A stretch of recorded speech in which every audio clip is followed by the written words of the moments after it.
Hey everybody, Nick Espinoza, your chief security fanatic here, and today we have to talk about Elon Musk and Twitter because I'm asking the question, is Elon Musk actually living up to all of his Twitter promises?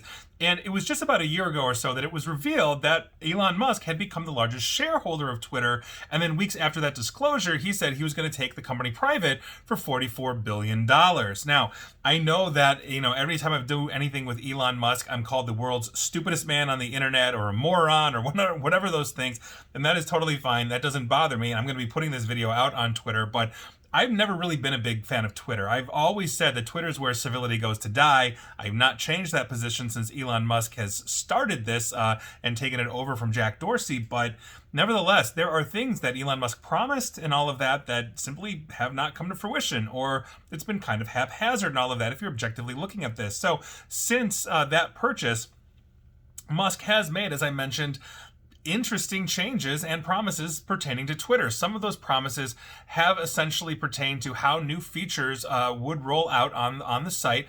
Others pertain to how he will govern the platform. Other promises were made to employees, and on and on and on.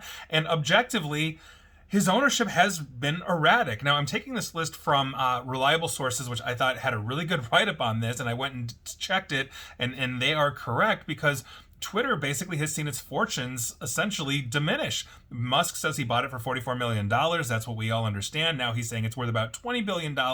And the question is, why? And the answer is advertisers have fled. The site has suffered significant outages. Hate speech has thrived. There have been studies on that as well. Thousands of employees have been forced to leave the company, leaving critical infrastructure unattended or programmatically an issue.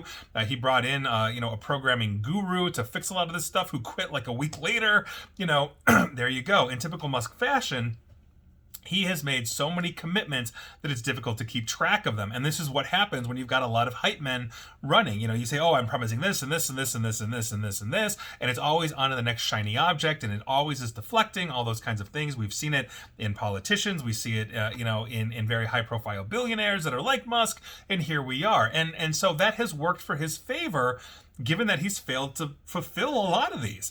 And so we're hitting up the 1 year mark of him owning the largest share company and then buying it. And here are some of the core things that essentially have been failed to live up for. So one of the things right out of the gate was decisions by poll. After Musk drew backlash for banning links to other social media platforms, he vowed, quote, going forward, there will be a vote for major policy changes. My apologies, won't happen again, end quote. Since then, he's implemented a lot of policy changes without soliciting feedback from users, or, he doesn't necessarily agree with the poll and just keeps on rolling. And that brings us to the second point, which is him stepping down. He asked users this past December whether he should step down as the head of Twitter, vowing to, quote, abide by the results, end quote, of the poll. He got voted out, and then he declined to step down. He says that nobody else can adequately run the company, and then somebody said, oh, well, don't let, everybody vote, only let the people that are paying money vote for you, and then there were bots and all of that, and so he basically did not accept the results of the poll, and here he is, still running that company. On top of that, he claimed maximal free speech. He repeatedly talked about Twitter being a home for free speech, but on a number of occasions, he has censored posts on his platform. Musk banned several prominent journalists late last year. He then restored their accounts, but forced them to delete tweets that he didn't like. He removed content from the BBC after India's government demanded it. Musk also kept a ban on Alex Jones, who, believe me, I'm not complaining. That guy's a total jerk. He exiled Kanye West for rule violations when Kanye West submitted a picture that had a swastika in it or something. Kanye West really needs to get on his meds, and so this all really just doesn't appear to be in that spirit of free speech. If it really is, I hate to say it, Alex Jones and Kanye West should be able to put the swastikas back on, and that's, I don't think, a good thing, but here we are. But this is what he was claiming. On top of that, he wanted to make it a digital town square, which I thought would never happen, and here we are.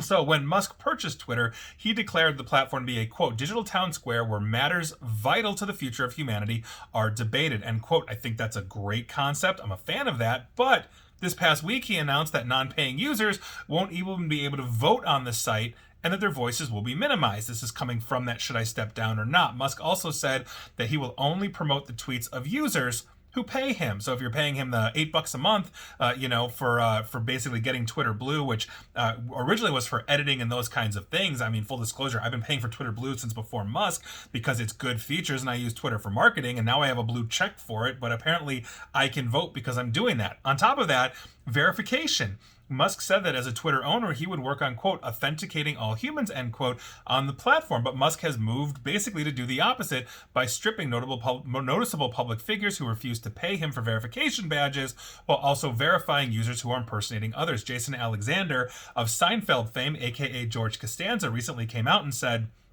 "This is my last tweet. If I lose that, blue check mark, understand that anybody saying they're Jason Alexander is no longer me. I'm gone because this is something that he has as a notable figure. Everybody knows who George Costanza is, especially if you watch Seinfeld from the 90s and on. On top of that, Musk was talking about making it an open source algorithm. He repeatedly promised that he would open source Twitter's algorithms, and he did so when he announced the acquisition of the company. This is when he said that, and on February 21st, he said that would happen next week.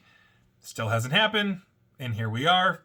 End of March. So, Moderation Council was another thing that he mentioned. Musk took over, or I should say, when he took over as Twitter's CEO and owner, he said he would appoint a content moderation council that would advise on all such decisions. Facebook started putting up something similar after they got taken to task on all this kind of stuff as well. The council was never appointed, and Musk decided later that he would actually just not create the body, and here we are, still don't have one of those. On top of that, shadow banning. That's something that was very big, especially that made a huge amount of calls in right-wing political circles that they were being shadow banned before Musk and all of that. And so Musk promised in December that he would release a feature showing users whether they had been shadow banned or not. Months have obviously gone by.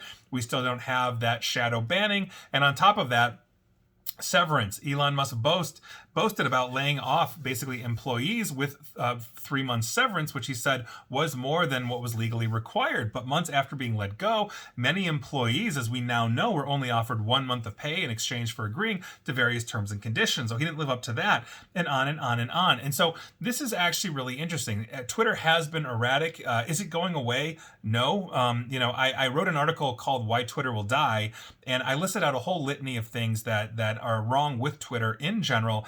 But when I say it's going to die, what I'm talking about is that central place where people gather news and talk. As I've mentioned, it's where civility goes to die. But if you let the extremists and the crazies on the platform talking about the extremists and crazy things like conspiracy theories, neo-Nazi stuff, dropping swastikas, all that stuff, the normal people leave, and it ceases to be what it originally was or what it originally was intended to be. So it can be around for years, but like some of those, social media platforms that have been relegated to one of the far ends of the political spectrum, that's all you're going to get eventually as normal people leave. And so there you go. So I don't know if Elon Musk is doing a great job with Twitter. I think most people would say it's not, unless you're a huge Elon Musk fan and all of that. And like I said, I'm expecting to get endless crap for at least a couple weeks due to this once this gets out there. And here we are. For all I know, I'm going to get banned. So we'll see.